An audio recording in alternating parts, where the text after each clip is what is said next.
2000년 전에 잃어버린 무언가를 마침내 되찾는다고 상상해 보십시오. 당신은 그것을 손에 쥐고 감동을 느끼며 그리고 나서 당신 스스로 그것을 빼앗아 간 사람에게 다시 돌려줍니다. 미친 짓처럼 들리지 않습니까? 하지만 이것이 바로 1967년 6월에 일어난 일입니다. 이스라엘이 2000년 만에 처음으로 성전산을 점령했을 때 말입니다. 그런데 그들은 무엇을 했을까요? 통제권을 돌려주었습니다. 이 결정은 현대 역사상 가장 큰 예언적 딜레마를 만들어냈습니다. 그리고 이제 수십 년이 지난 후 무언가가 바뀌려고 합니다. 아무도 큰 소리로 묻고 싶어 하지 않는 질문은 이것입니다. 지구상에서 가장 논쟁이 많은 장소가 마침내 주인이 바뀔 때 무슨 일이 일어날까요? 1967년 6월 7일이었습니다. 이스라엘 공수부대원들의 군화가 성전산의 고대 돌들을 밟았을 때 예루살렘 위로 해가 아직 완전히 떠오르지 않았습니다. 장면을 상상해 보십시오. 젊은 남자들 땀에 젖고 전투로 지쳤지만 얼굴에 눈물이 흐르고 있었습니다. 그들은 단순히 군사 영토를 정복하고 있는 것이 아니었습니다. 그들은 솔로몬이 첫 번째 성전을 지었던 곳, 그들의 조상들이 여러 세대 동안 예배했던 곳, 하나님의 임재가 말 그대로 사람들 가운데 거하셨던 곳을 밟고 있었습니다. 로마인들이 서기 70년에 두 번째 성전을 파괴한 이래 거의 2000년 만에 처음으로 유대인들이 다시 모리아 산을 통제하게 되었습니다. 이스라엘 방위군의 수석 랍비인 슐로모 고레는 쇼파르와 토라를 들고 그 장소로 달려갔습니다. 그는 양의 뿔나팔을 너무 세게 불어서 그 소리가 구시가지 전체에 울려 퍼졌습니다. 군인들은 무릎을 꿇고 기도하며 울었습니다. 그것은 여러 세대가 기다려온 순간이었습니다. 예언의 시계가 가속화되는 것처럼 보였습니다. 그러나 그때 아무도 예상하지 못한 일이 일어났습니다. 국방부 장관 모셰 다야는 군사적 승리의 설계자 중 한 명으로 모든 것을 바꿀 결정을 내렸습니다. 그는 성전산 단지에 들어가서 여전히 서 있는 이슬람 사원들을 관찰하고 정치적 계산을 했습니다. 이스라엘이 그 장소를 완전히 통제한다면 이것은 전체 이슬람 세계를 불타오르게 만들 수 있었습니다. 지역 분쟁을 세계 전쟁으로 바꿀 수 있었습니다. 그래서 전쟁에서 가장 중요한 정복을 한 지 불과 며칠 후 다야는 성전산의 관리권을 이슬람 와크프, 즉 전쟁 전에 그 장소를 통제했던 종교위원회에 돌려주었습니다. 이 결정의 파괴적인 아이러니를 생각해 보십시오. 이스라엘은 유대교의 영적 심장부를 군사적으로 정복했지만 자발적으로 열쇠를 넘겨주었습니다. 유대인들은 성전산을 방문할 수 있었지만 그곳에서 기도할 수는 없었습니다. 볼 수는 있었지만 만질 수는 없었습니다. 계단을 올라갈 수는 있었지만 입을 다물고 있어야 했습니다. 그리고 이 취약한 협정을 바꾸려는 어떤 시도도 중동 전체를 불태울 수 있는 도발로 여겨질 것이었습니다. 이 결정은 전문가들이 성전산의 현상 유지라고 부르는 것을 만들어냈습니다. 섬세하고 불가능한 균형입니다. 한편으로는 절대적인 예언적 필요성이 있습니다. 제3성전은 처음 두 성전이 있었던 정확한 장소에 건설되어야 합니다. 다른 곳일 수 없습니다. 상징적인 버전일 수도 없습니다. 성경은 이것에 대해 명확합니다. 성전은 모리아 산에 아브라함이 이삭을 데려갔던 바로 그 장소에, 언약궤가 안치되었던 곳에, 쉐키나 영광이 내려왔던 곳에 있어야 합니다. 그러나 다른 한편으로는 이슬람에서 가장 중요한 사원 중 하나가 정확히 그 공간을 차지하고 있습니다. 아라크사 사원과 바위의 돔은 사소한 건축물이 아닙니다. 그것들은 전 세계 10억 800만 명의 무슬림들에게 세 번째로 가장 신성한 장소를 나타냅니다. 그것들을 제거하거나 수정하려는 어떤 시도도 전체 이슬람에 대한 전쟁 선언으로 간주될 것입니다. 그래서 모셰 다야는 1967년 6월의 그날 단순히 정치적 결정을 내린 것이 아니었습니다. 그는 예언의 시계를 멈췄습니다. 그는 인간적으로 가능한 해결책이 없어 보이는 교착 상태를 만들었습니다. 사원들을 파괴하지 않고 어떻게 성전을 재건합니까? 아마겟돈을 촉발하지 않고 어떻게 예언을 성취합니까? 그리고 이것이 모든 것을 더욱 흥미롭게 만드는 것은 바로 이것입니다. 어쩌면 이 불가능한 교착 상태가 고대 예언들이 예견한 바로 그 시나리오일지도 모릅니다. 어쩌면 수십 년 동안 축적된 긴장이 다가올 사건들의 필요한 연료일지도 모릅니다. 왜냐하면 당신이 예언적 성경을 볼 때 그것들은 평화롭고 점진적인 전환을 묘사하지 않기 때문입니다. 그것들은 갑작스러운 변화, 재앙적 사건, 불가능한 것이 하룻밤 사이에 현실이 되는 순간에 대해 말합니다. 이제 질문은 성전산이 다시 주인이 바뀔지 여부가 아닙니다. 질문은 어떻게입니다. 그리고 그 답은 누구나 상상하는 것보다 더 가까이 있을 수 있습니다. 하지만 가능한 시나리오들을 탐구하기 전에 당신은 왜 이 겨우 15헥타르의 땅이 모든 것의 진원지인지 이해해야 합니다. 세계의 세계 종교가 이렇게 강렬하게 수렴하는 지구상의 장소는 거의 없습니다. 성전산은 단순히 역사적이거나 고고학적인 장소가 아닙니다. 그것은 수십억 명의 사람들이 그들의 희망, 기도, 그리고 가장 깊은 신념을 쏟아붓는 영적 발화점입니다. 그리고 각 그룹이 왜 이 땅을 그렇게 소중히 여기는지 이해하는 것은 왜 어떤 정치적 해결책도 결코 효과가 없었는지 이해하는 데 필수적입니다. 유대교에게 모리아산은 말 그대로 모든 것이 시작된 곳입니다. 아브라함이 그의 아들 이삭을 제물로 바치기 위해 데려간 곳이 바로 거기였습니다. 너무나 급진적인 믿음을 보여주어서 하나님께서 마지막 순간에 대신할 양을 준비하셨습니다. 그 산은 아브라함 언약의 결정적 순간을 목격했습니다. 수세기 후 다윗 왕은 제단을 짓기 위해 아라우나의 그 타작 마당을 샀습니다. 그리고 그의 아들 솔로몬은 바로 그 장소에 첫 번째 성전을 세웠는데 그것은 너무나 장엄해서 먼 나라의 왕들이 그것을 보기 위해서만 여행했습니다. 그 성전 안에서 언약궤는 지성소에 안치되어 있었습니다. 하나님의 문자 그대로의 임재가 금그룹들 사이에 거하셨습니다. 1년에 한 번 욤키푸르의 대제사장은 제물의 피를 가지고 그 방에 들어갔는데 떨면서 들어갔습니다. 왜냐하면 하나님의 거룩함을 만나는 것은 인간의 유한성이 영원 앞에서 녹아내리는 영역으로 들어가는 것이었기 때문입니다. 그 성전은 바빌로니아 사람들이 기원전 586년에 그것을 파괴할 때까지 400년 이상 기능했습니다. 70년 후 유배자들이 돌아와서 두 번째 성전을 지었습니다. 그것은 첫 번째 것과 같은 영광을 가지고 있지 않았고 언약궤도 없었지만 그럼에도 불구하고 유대인 예배의 고동치는 심장이었습니다. 헤롯 대왕은 이 성전을 개조하고 확장하여 고대 세계의 건축학적 경이로움 중 하나로 만들었습니다.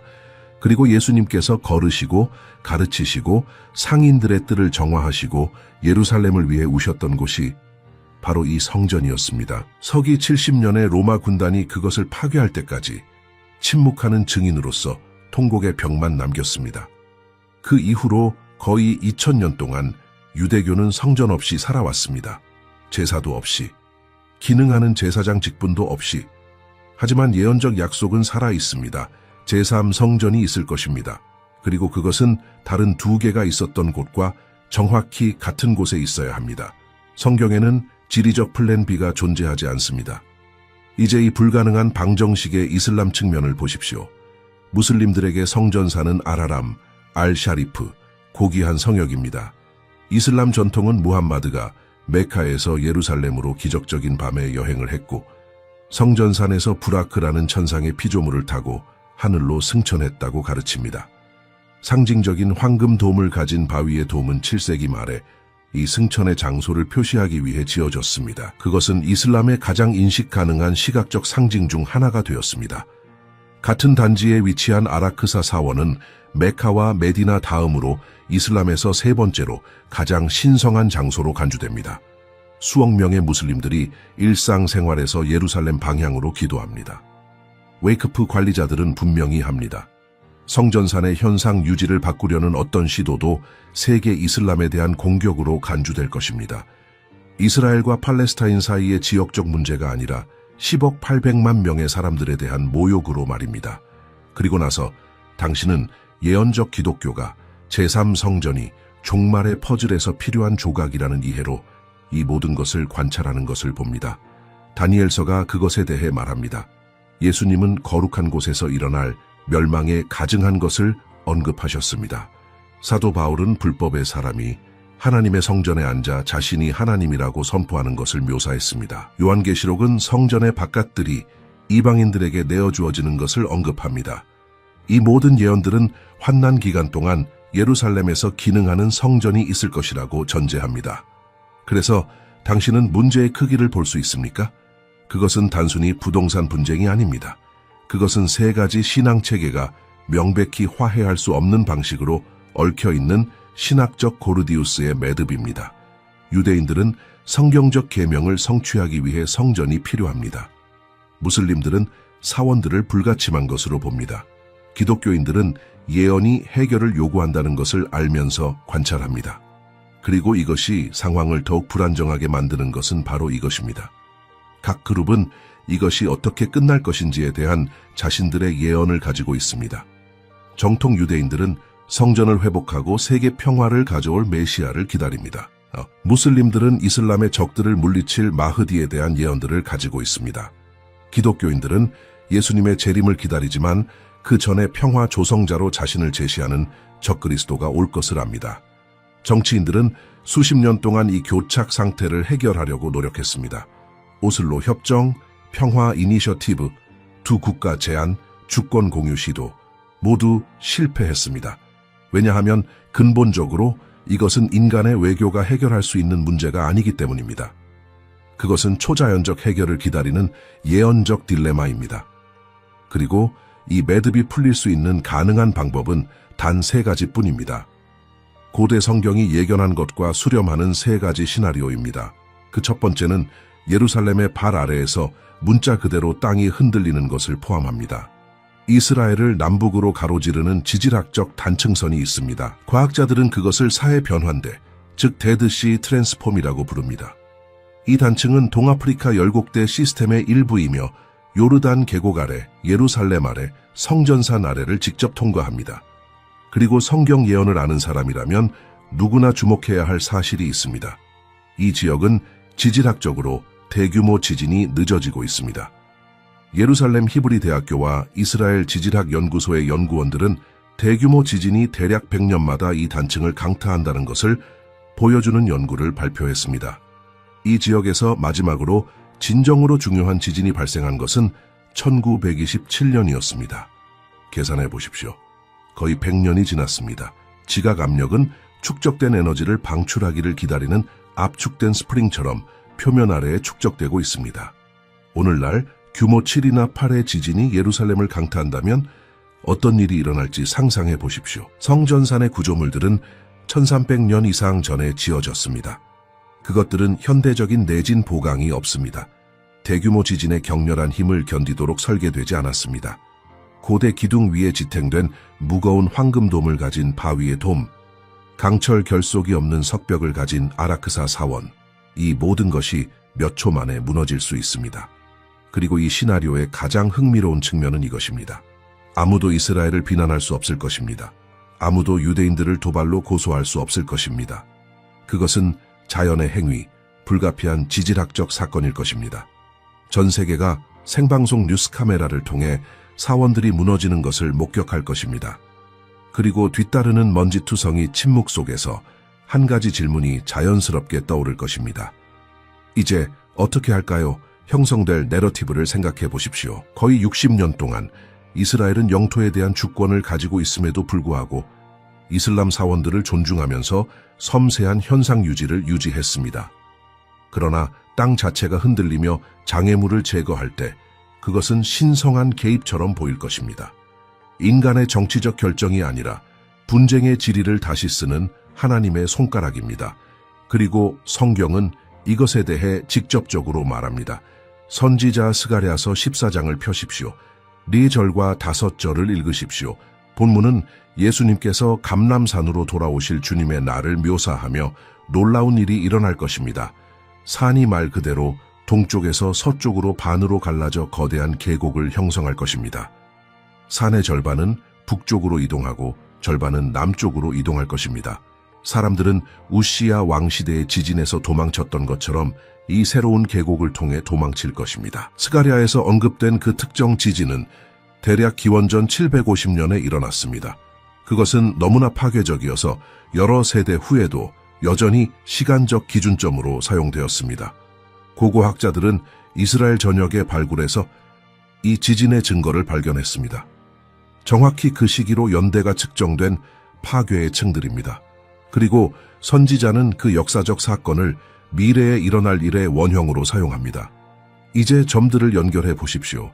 예수님께서 돌아오실 때 감람산이 갈라질 것이라면, 더 작은 지진들이 길을 준비한다면 놀라운 일이겠습니까? 이 지역은 세계에서 가장 활발한 지진대 중 하나 위에 위치해 있습니다. 단층은 준비되어 있습니다. 압력은 축적되어 있습니다. 지질학적 관점에서 볼 때 문제는 만약이 아니라 언제입니다. 그리고 스가랴가 같은 장에서 무엇을 더 계시하는지 생각해 보십시오. 이 절은 모든 나라들이 전쟁을 위해 예루살렘에 모일 것이라고 말합니다. 도시가 점령되고 집들이 약탈될 것입니다. 그러나 그때 하나님께서 개입하실 것입니다. 그분은 그 나라들과 싸우실 것입니다. 그리고 이 신성한 개입의 일부는 극적인 지질학적 사건들을 포함하는데, 단지 산이 갈라지는 것뿐만 아니라 전체 지형의 급진적인 변화를 포함합니다. 그래서 이스라엘의 군사적 개입 없이 성전산에서 사원들을 제거하는 지진은 예언적 패턴에 완벽하게 들어맞을 것입니다. 하나님께서 자연적 힘을 사용하여 초자연적 조건을 확립하시는 것입니다. 그분은 전에도 그렇게 하셨습니다. 출애굽의 10가지 재앙은 초자연적 타이밍을 가진 자연적 사건들이었습니다. 홍해의 갈라짐은 매우 강한 동풍을 포함했지만 이스라엘이 필요로 했던 정확한 순간에 일어났습니다. 여리고 성벽의 붕괴는 지진을 포함했을 수 있지만 정확히 여호수아가 쇼파르를 명령했을 때였습니다. 그리고 이 시나리오를 동시에 위안이 되면서도 무섭게 만드는 것은 이것입니다. 만약 그런 식으로 일어난다면 그것이 인간의 우연이 아니었다는 것이 절대적으로 분명해질 것입니다. 타이밍의 정확성, 결과의 특수성, 예언적 퍼즐의 다른 조각들과의 수렴, 모든 것이 사건을 조율하는 신성한 설계자를 가리킬 것입니다. 그러나 두 번째 가능한 시나리오가 있습니다. 지각판에 의존하지 않고 중동의 표면 아래에서 이미 끓고 있는 지정학적 긴장에 의존하는 것입니다. 그리고 관련된 플레이어들을 고대 선지자들이 묘사한 대로 정확히 형성되고 있는 동맹들을 볼 때 당신은 전쟁이 지진보다 먼저 올 수 있다는 것을 깨닫게 됩니다. 에스겔서를 펴서 38장으로 바로 가십시오. 거기서 당신이 발견할 것은 아직 미래의 군사 분쟁에 대한 가장 상세하고 구체적인 예언 중 하나입니다. 2600년 전에 글을 쓴 선지자는 마지막 날에 이스라엘을 공격하는 나라들의 연합을 묘사합니다. 그리고 관련된 나라들의 고대 이름을 읽고 현대 지리로 번역할 때 소름 끼치는 패턴이 나타납니다. 예언은 마곡, 곧 곡의 땅, 로스, 메색, 두 발의 왕에 대해 말합니다. 학자들은 이 지역을 현대 러시아와 주변 영토로 식별합니다. 그런 다음 페르시아를 언급하는데 이것은 명백히 현재의 이란입니다. 그 다음으로 에티오피아와 수단 지역으로 식별되는 구스를 나열합니다. 그리고 리비아와 연관된 붓입니다. 그리고 현대 터키에 해당하는 영토인 벳도갈마입니다. 도갈마는 오늘날까지도 투르크 민족의 조상으로 고대 터키 문서에서 언급됩니다. 이제 잠시 멈추고 생각해 보십시오. 에스겔이 이것을 썼을 때 이 나라들은 동맹을 맺을 절대적으로 아무런 이유가 없었습니다. 그들은 수천 킬로미터, 다른 언어, 별개의 문화로 분리되어 있었습니다. 그러나 오늘날 뉴스를 보십시오. 러시아와 이란은 깊은 군사적 유대를 가지고 있습니다. 그들은 시리아에서 협력합니다. 무기 기술을 공유합니다. 나토를 통해 서방의 동맹국이었던 터키는 이제 점점 더 모스크바와 테헤란과 밀회를 합니다. 에스겔이 묘사한 정확한 조각들이 지정학적 체스판에 맞춰지고 있습니다. 예언은 이 연합이 땅을 덮는 구름처럼 이스라엘을 공격할 것이라고 계속 묘사합니다. 그들은 큰 군대, 기병들 모두 완전한 갑옷을 입고 방패와 투구를 가진 강력한 무리와 함께 올 것입니다. 목적은 무엇입니까? 약탈하고 전리품을 취하는 것입니다. 성벽이 없는 마을들의 땅을 침략하고 안전하게 사는 평온한 사람들을 공격하는 것입니다. 그리고 우리의 주제에 중요한 세부 사항이 있습니다. 이 대규모 침공이 일어날 때 성전사는 분쟁의 진원지에 있을 것입니다. 예루살렘은 단순히 이스라엘의 정치적 수도가 아니라 영적 심장입니다. 도시에 대한 어떤 공격도 불가피하게 그 산을 포함할 것입니다. 그리고 미사일, 포병, 공습, 도시 전투의 혼란 속에서 성전산의 고대 구조물들은 부수적 피해가 될 것입니다. 장면을 상상해 보십시오. 러시아 군대가 시리아를 통해 북쪽에서 내려옵니다. 이란 군대와 그들의 대리인들이 진격합니다. 아마도 북서쪽에서 터키 부대들이 올 것입니다. 이스라엘은 필사적인 대응으로 방위군을 동원합니다. 예루살렘 위의 하늘이 전투의 연기로 어두워집니다. 그리고 이 군사적 지옥의 한가운데에서 바위의 돔과 아라크사 사원이 공격을 받는데 이스라엘이 의도적으로 한 것이 아니라 누구도 완전히 통제할 수 없는 분쟁의 불가피한 결과로서입니다. 이 시나리오는 비극적이지만 효과적인 방식으로 성전산 문제를 해결할 것입니다. 어떤 이스라엘 정부도 이 사원들의 파괴를 명령하지 않을 것입니다. 왜냐하면 그것이 전체 이슬람 세계를 즉시 그들에게 대적하여 단결시킬 것이라는 것을 알기 때문입니다. 그러나 대규모 지역 전쟁의 한가운데에서는 어떨까요? 이스라엘이 군대 연합에 맞서 생존 자체를 위해 싸우고 있을 때는요, 사원들의 우발적 파괴는 전쟁의 많은 비극 중 하나일 뿐일 것입니다. 그리고 예언이 절대적으로 초자연적이 되는 곳이 바로 여기입니다. 에스겔은 이스라엘이 우월한 군사력을 통해 이 전쟁에서 승리하는 것을 묘사하지 않습니다. 39장은 하나님 자신이 어떻게 개입하시는지 자세히 설명합니다. 그분은 마곡과 해안 지역에 안전하게 사는 자들에게 불을 보내실 것입니다. 그분은 침략 군대에게 폭우, 우박, 불, 유황을 비처럼 내리실 것입니다. 군인들은 공황 상태에 빠져 서로에게 무기를 돌릴 것입니다. 침략군의 6분의 1만이 살아남을 것입니다. 이 극적인 개입에 대해 하나님께서 선언하신 목적은 무엇입니까? 에스겔 39장 7절과 21절은 분명히 합니다. 내가 내 거룩한 이름을 내 백성 이스라엘 가운데 알게 하고 다시는 내 거룩한 이름을 더럽히지 않게 하리니 나라들이 나를 여호와 곧 이스라엘의 거룩한 자인 줄 알리라. 내가 내 영광을 나라들 가운데 나타내리라. 하나님께서는 단지 이 전쟁을 허락하시는 것이 아니라 회의적인 세상에 자신의 존재와 능력을 보여주는 무대로 사용하실 것입니다. 수십억 명의 사람들이 텔레비전과 인터넷을 통해 지금까지 모인 가장 큰 군대 중 하나가 초자연적으로 파괴되는 것을 지켜볼 때, 자연 법칙으로 설명할 수 없는 사건들이 생중계로 일어날 때 전체 인류는 이스라엘의 하나님이 존재한다는 것을 인정하도록 강요받을 것입니다. 그리고 그 세계적 충격의 순간에 나라들이 신성한 능력의 시연에 의해 어리둥절해 있을 때 성전산이 분쟁으로 인해 이슬람 구조물들로부터 자유로워졌을 때 창이 열릴 것입니다. 전에는 존재하지 않았던 재건의 기회입니다. 그러나 여전히 세 번째 시나리오가 있습니다.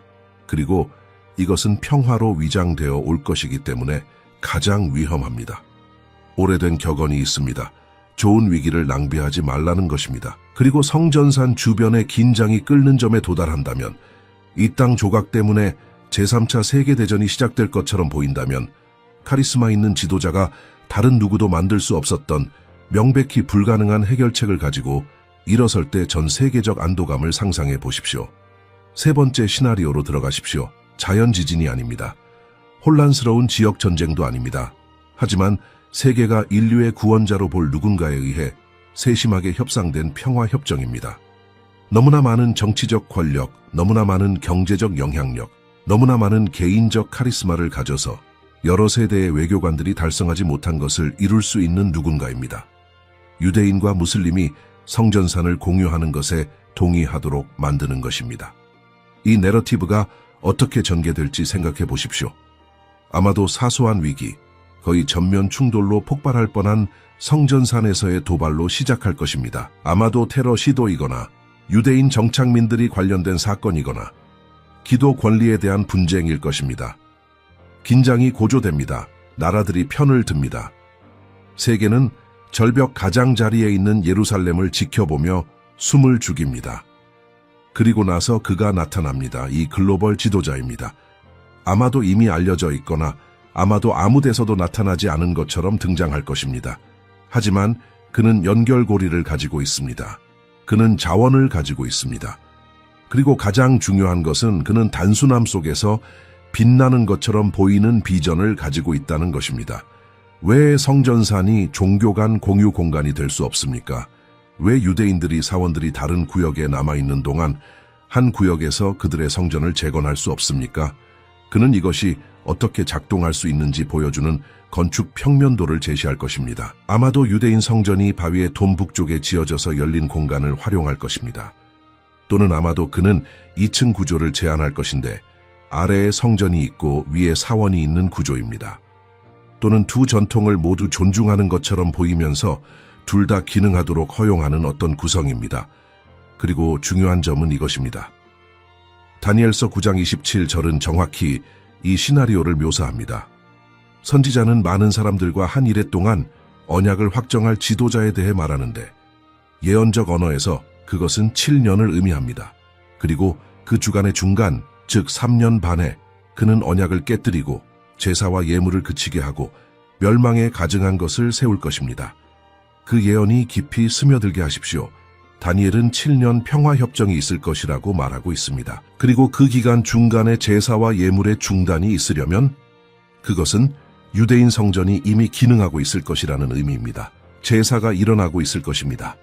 제사장 직분이 운영되고 있을 것입니다. 이 모든 것이 이 지도자가 만든 협정 때문에 가능할 것입니다. 전 세계가 축하할 것입니다. 유엔은 만장일치로 승인할 것입니다. 모든 신앙의 종교 지도자들이 창의적인 해결책을 칭찬할 것입니다. 글로벌 미디어가 서명식의 모든 세부 사항을 다룰 것입니다. 이 평화 조성자는 노벨 평화상을 받을 것입니다. 그의 사진이 모든 잡지의 표지를 장식할 것입니다. 그는 인류 역사상 가장 오래되고 다루기 힘든 분쟁을 마침내 해결한 사람으로 존경받을 것입니다. 하지만 성경은 이 사람을 적그리스도라고 부릅니다. 그가 처음에는 공개적으로 그리스도를 반대할 것이기 때문이 아니라 그리스도를 대신하여 올 것이기 때문입니다. 그는 많은 사람들이 메시아에게 기대하는 역할을 수행할 것입니다. 예루살렘의 평화를 가져오고 성전 재건을 허용하고 세계적 번영을 창출할 것입니다. 그리고 수십억 명의 사람들이 그를 따를 것인데 그가 정확히 인류가 필요로 하는 것처럼 보일 것이기 때문입니다. 예수님은 마태복음 24장 4절과 5절에서 이것에 대해 경고하셨습니다. 너희가 사람의 미혹을 받지 않도록 주의하라. 많은 사람이 내 이름으로 와서 이르되 나는 그리스도라 하여 많은 사람을 미혹하리라. 그리고 24절에서는 거짓 그리스도들과 거짓 선지자들이 일어나 큰 표적과 기사를 보여 할 수만 있으면 택하신 자들도 미혹하리라. 인류가 평화와 번영의 새로운 시대로 들어가기를 기다리고 있던 지도자로, 그리고 그는 답을 간절히 원하는 세상의 눈에 그의 권위를 확인시킬 표적과 기사를 행할 능력을 가질 것입니다. 사도 바울은 데살로니가후서 2장 9절과 10절에서 이것을 묘사합니다. 악한 자의 나타남은 사탄의 활동을 따라 모든 능력과 표적과 거짓 기적과 불의의 모든 속임수로 멸망하는 자들에게 있으리니 이는 그들이 진리의 사랑을 받지 아니하여 구원을 받지 못함이라. 요한계시록 13장은 그가 예배를 요구하고 그의 표가 없이는 아무도 사거나 팔 수 없는 시스템을 확립할 것이라고 묘사합니다. 그가 건설되도록 허용한 성전은 역사상 가장 큰 신성 모독의 무대가 될 것입니다. 하나님의 임재가 거해야 할 곳이 하나님에 대한 반역을 구현하는 사람에 의해 더럽혀질 것입니다. 그리고 평화 협정을 축하했던 사람들은 안전에 공허한 약속을 위해 그들의 영혼을 팔았다는 것을 너무 늦게 발견하게 될 것입니다. 하지만 분명히 말해야 할 진실은 이것입니다. 이 세 번째 시나리오는 음모론이나 과장된 상상력처럼 보일 수 있습니다. 바로 지금 이 순간 예루살렘에서 정확히 무엇이 준비되고 있는지 볼 때까지는 말입니다. 성전 재건이 실질적인 준비 없이 단지 추상적인 신학 이론이라고 생각한다면 당신은 템플 인스티튜트에 대해 알아야 합니다. 1987년에 설립된 이 조직은 독특한 사명을 가지고 있습니다. 제3성전을 건설하는 것이 가능해지는 순간에 기능할 수 있도록 필요한 모든 물리적 물체와 모든 지식을 준비하는 것입니다. 그리고 그들은 단지 계획하는 것이 아닙니다. 그들은 생산하고 있습니다. 예루살렘에 있는 연구소의 복도를 걸으면 출애굽기의 사양에 따라 정확하게 만들어지는데 3년이 걸린 60kg의 순금 메노라를 보게 될 것입니다. 준비되어 있습니다. 금실, 청색, 자색, 주홍색 실로 짜여진 제사장 의복을 관찰하십시오. 이스라엘 지파를 대표하는 12개의 보석으로 박힌 흉패와 함께 완성되어 있습니다. 준비되어 있습니다. 성경에 묘사된 정확한 치수로 건설된 제사를 위한 청동제단을 살펴보십시오. 준비되어 있습니다. 그들은 전제를 위한 금컵들을 재창조했습니다. 재를 제거하기 위한 은도구들입니다. 제사장들이 부른 나팔들입니다. 진설병의 상입니다. 분향단입니다. 150개 이상의 의식 물체들이 이미 완성되었는데 각각은 성경적 지시를 세심하게 따르고 진짜 재료를 사용하고 각 작품을 박물관 복제품이 아니라 실제 사용을 위한 거룩한 물체로 취급하는 정통 유대인 장인들을 고용하고 있습니다. 하지만 물체들만으로는 성전이 기능하지 않습니다. 제사장들이 필요합니다. 그리고 아무나 유대인 성전에서 제사장으로 섬길 수 있는 것이 아닙니다. 모세의 형제 아론의 직계 후손만 레위 지파에서 특별히 코하님이라고 불리는 제사장 혈통에서만 가능합니다. 2000년 동안 성전 없이 유대인 가족들은 그들의 제사장 혈통에 대한 전통을 보존했으며 여러 세대를 통해 아버지에서 아들로 이 지식을 전달했습니다. 그리고 나서 현대 과학이 전통이 유지해온 것을 확인했습니다. 연구원들은 코하님으로 자신을 식별하는 남성들 사이에서 우연의 일치가 되기에는 통계적으로 불가능한 빈도로 나타나는 Y 염색체의 특정 유전자 표지를 식별했습니다. 수천 년의 유배와 분산을 살아남은 제사장 유전자 서명이 존재합니다. 이것은 누가 제사장으로 섬길 권리가 있는지 식별하는 것이 가능하다는 것을 의미합니다. 템플 인스티튜트는 이 남성들을 식별했을 뿐만 아니라 그들을 훈련시키고 있습니다. 젊은 코하님들은 제사의 복잡한 법칙, 의식 절차, 전례 움직임을 공부합니다. 그들은 성전의 축소 모델로 연습합니다. 고대 제사장 찬송을 배웁니다. 동물의 어느 부분이 어느 제단으로 가는지, 피를 어떻게 뿌리는지, 언제 향을 피우는지, 백성을 어떻게 축복하는지 공부합니다. 이 모든 것이 이미 일어나고 있습니다. 제사장들은 이미 준비되어 있습니다. 그리고 나서 붉은 암송아지의 문제가 있습니다. 민수기 19장은 완전히 붉고 흠이나 결점이 없고 멍에를 메어본 적이 없는 암송아지를 포함하는 독특한 의식을 묘사합니다. 물과 섞인 그 암송아지의 재는 의식적 정화를 위해 사용될 것입니다. 이것 없이는 제사장들이 성전에 들어가기 위해 스스로를 정화할 수 없습니다. 수세기 동안 자격을 갖춘 암송아지가 없었습니다. 유전적 혈통이 사라졌습니다. 하지만 2022년 9월에 5마리의 붉은 암송아지가 텍사스의 목장에서 이스라엘로 운송되었습니다. 그것들은 이 목적을 위해 특별히 사육되었고 성경적 기준을 충족하는지 확인하기 위해 주에 깊게 검사되었습니다. 랍비들이 그것들을 털 하나하나 검사했습니다. 2024년에 암송아지들은 여전히 순수한 붉은색을 유지하고 있었고 여전히 자격이 있었습니다. 이제 그것들은 말 그대로 성전이 현실이 되는 순간에 희생될 준비가 되어 기다리고 있습니다. 이 모든 것의 특별한 수렴을 생각해 보십시오. 2000년 동안 성전 재건은 동시에 여러 이유로 불가능했습니다. 그 장소에 대한 접근이 없었고, 물체가 없었고, 식별 가능한 제사장이 없었고, 붉은 암송아지가 없었습니다. 하지만 이제 우리 세대에서 이러한 불가능한 것들 각각이 해결되었습니다.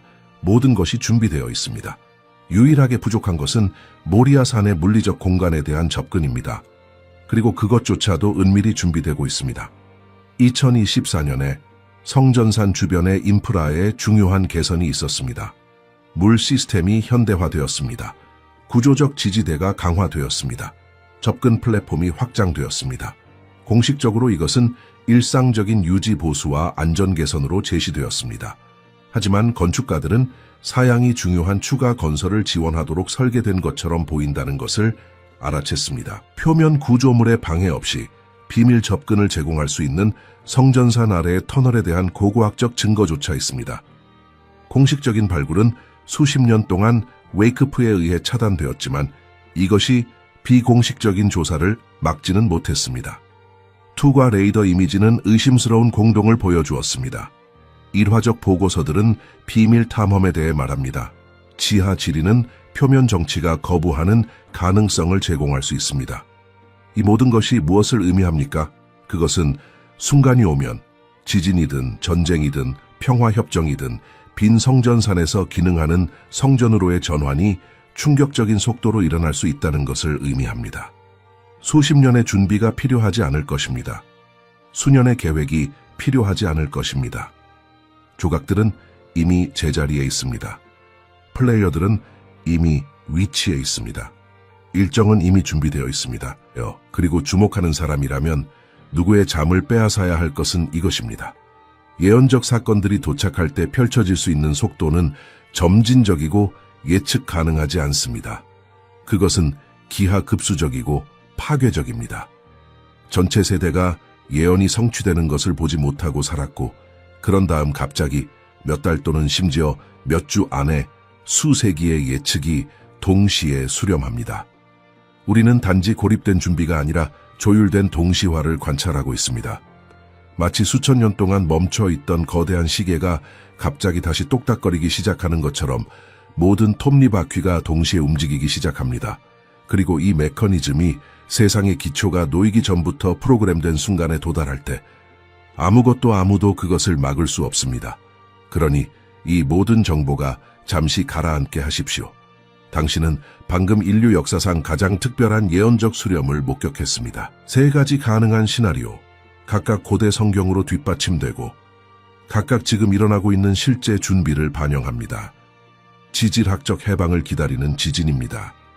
에스겔이 묘사한 대로 정확히 형성되고 있는 군사연합입니다. 그리고 불가능한 해결책을 가져올 평화 조성자를 위해 준비된 정치적 무대입니다. 그리고 이 모든 가능성 뒤에는 단지 녹색 신호만을 기다리는 완전히 준비된 제3성전이 있습니다. 이것은 이론이 아닙니다. 무모한 추측이 아닙니다. 성경 예언과 현대 현실의 문서화된 수렴입니다. 그리고 만약 당신이 가슴에 조임을 느낀다면, 만약 당신 안에 무언가가 이 순간의 긴급성을 인식한다면 그것은 시간이 다 되어 가고 있다고 경고하는 성령입니다. 절망하라는 것이 아니라 준비하라는 것입니다. 공황에 빠지라는 것이 아니라 경계하라는 것입니다. 왜냐하면 이런 일들이 일어나기 시작할 때 예수님은 누가복음 21장 28절에서 말씀하셨습니다. 이런 일이 되기를 시작하거든 일어나 머리를 들라. 너희 속량이 가까웠느니라. 예언을 지적 호기심이 아니라 생존 매뉴얼로 공부할 순간입니다. 폭풍이 오기 전에 당신의 믿음을 강화할 순간입니다. 왜냐하면 그것이 올 때 견고한 기초를 쌓기에는 너무 늦을 것이기 때문입니다. 당신이 사랑하는 모든 사람들과 이 영상을 공유하십시오.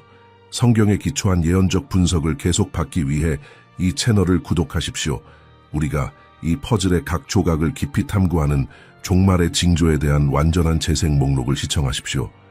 그리고 가장 중요한 것은 댓글에 당신의 성찰을 남기십시오. 이 메시지에서 무엇이 당신을 가장 감동시켰습니까? 어떤 질문들이 여전히 당신의 마음에 남아 있습니까? 대화합시다. 서로를 강화합시다. 왜냐하면 교회는 다가올 것을 위해 깨어있고 경계하고 준비되어 있어야 하기 때문입니다. 카운트다운은 이미 시작되었습니다. 그리고 예언의 시계는 가속화되고 있습니다.